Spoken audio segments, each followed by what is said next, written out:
Hey everybody, welcome back to the channel.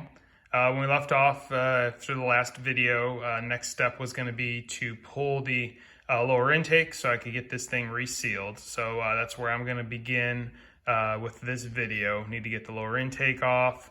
I'll have to unhook some of the harness and whatnot, fuel lines and this and that, and then we can go ahead and get the gaskets replaced. So hopefully that will take care of the small oil leak this thing has on the back of the engine that looks like it's coming from the rear china wall underneath the lower intake manifold. So I'm going to get this started. Once that's done, I can go ahead and start doing the injector. I've got the new plugs for the injectors I'm going to splice in since most of the ones that are on here are damaged or crushed. So here we are. I went through and removed the wiring harness. The fuel rails, I pulled those loose, tucked them off to the side over here. I've gone through all the bolts for the intake are removed. All the heater hoses are out. I just have to loosen up the upper hose that goes to the coolant tank, as that is hard mounted to the front of the intake manifold. Distributor's out.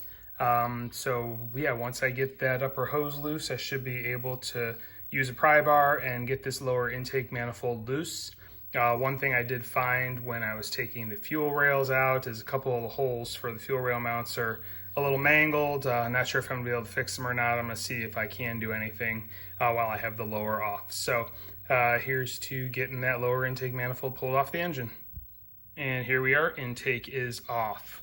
Forgot to mention in the previous segment when I was pulling the lower intake bolts out, 3/4 of them were hand loose. So yeah, that might have been part of the reason we had a leak here.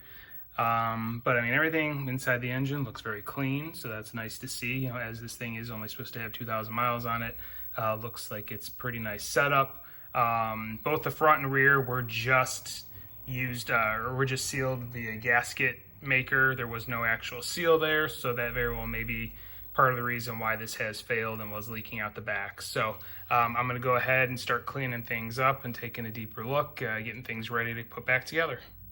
All right, so here's the lower. I went over it, cleaned up all the old gasket material, kind of hit it with a wire wheel around the cooling interfaces. There is some minor pitting, so when I do put the new gaskets on, I very well might put a little dab of, or a little bit of silicone around them just to be safe, since there is some pitting there. It's not terrible, but something to be a little bit concerned with. So I'll go ahead and do that. The actual flanges, the front and rear walls, those look pretty good. I did end up pulling off the coolant reservoir that was bolted here. Glad I did. Found out this thing doesn't have a thermostat in it, which that makes sense as to why it's been running so cold. I had troubles getting this thing up to temperature, so I'll definitely be installing a thermostat when I put it back together. So glad I did that. There is a lot of pitting on that end as well, so it was just siliconed on, no gasket or anything. I'll get a gasket. Again, I'll probably put some the right stuff silicone on each side of it when I put it back together, and I will get a thermostat for it. So that is the lower. Now I'm going to go start cleaning up the upper mating surfaces. All right, and here we are. I went over everything with a gasket scraper and steel, or a wire wheel, a bronze wire wheel, and went ahead and got as much as the stuff cleaned off that I could around the coolant ports. Again, a little bit pitted on the heads, not terrible. There was a lot of buildup. I don't know if the old gaskets before this thing was rebuilt were ever properly cleaned, because there was some pretty caked on crap that I had to use the wire wheel to get off. So, but I'm gonna go over all the mating surfaces with some brake cleaner on a rag. That should get everything decontaminated, and then I can go ahead and start putting this thing together. As I said, I'll probably put a very, very light coat of the right stuff, gasket maker around the coolant ports just to be safe, and definitely really good in the corners of the block where the block meets the cylinder heads. So that is next up. All right, current status. Did some searching online, and it actually did seem that the preferred way to go about doing this was to use the right stuff sealer for both the front and rear walls, not use any of the seals that are included with the gasket kit. So I've got the Felpro gasket kit. I did not use the 2 silicone end seals. I did put down a really thick bead of right stuff, let it sit for a couple minutes, plop down the intake, and hand tighten the bolts per the right stuff instructions. I'm going to give it about 15-20 minutes, and then I will go ahead and start torquing everything down, and should be able to get this thing finalized. All right, so some time passed, and I went ahead and torqued everything down. I used this 3-step method that I found online. I think first step is like 8 foot-pounds, second is 16, and then final is 23 to 25.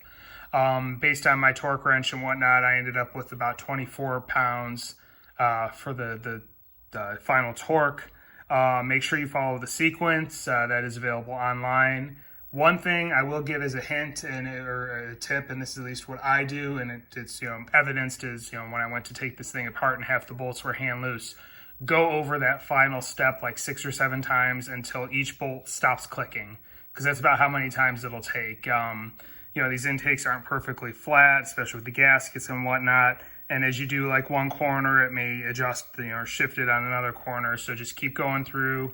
Like I said, I went through the final step probably at least 6 times before I got it to the point where the bolts were not clicking anymore, and there was no movement. So, or they were clicking, there was no movement before clicking. I'm sure you get what I mean. So, just how I handle it, because these intakes do come loose pretty easily. I may go over it one more time, like tomorrow, let it sit overnight, and then go over it just to make sure that everything's still snug.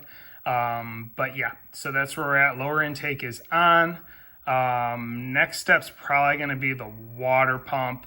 I don't know, I might end up just, being that it's Sunday, I may end up just doing the electrical connectors, because I can kind of do those pretty easy throughout the week, and then just finalize this video with the electrical connectors and start next one with the water pump. So we'll see. So it's been a few days, and I was messing around with the fuel rail mounts. I think I had mentioned earlier that when I was taking the fuel rails out, I noticed a couple of them were damaged.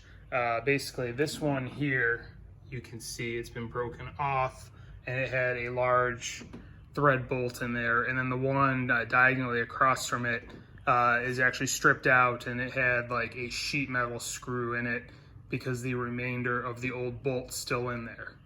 So I messed around, I started drilling the other one, got most of the old bolt out, started tapping it, see if I could get the 1/4 tap in there to kind of clean it up and make it usable again, and the tap snapped. Go figure. So I drilled the tap out, but now at this point in time, I think it's just too hogged out.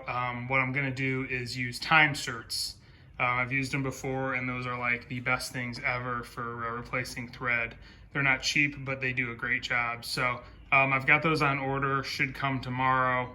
So what I'll do is I'm going to repair, the 2 that are damaged, put the time certs in there, and then the other 2 that are still good, I'll just clean them up with a die, make sure the threads are good, and then I can get the fuel rail reinstalled. After that, I'll probably get the cooling lines put back into place, and then try and figure out the rubber hoses from the hard lines to the heater core, and I can get the intake back on, and then it's just pulling the water pump off, replacing the gaskets in that, and then get the thermostat installed. I did get a thermostat and gasket as well. I got a fail-safe stock temperature 192 degree thermostat, so going to be installing those parts. So that being said, I think this video is kind of long enough.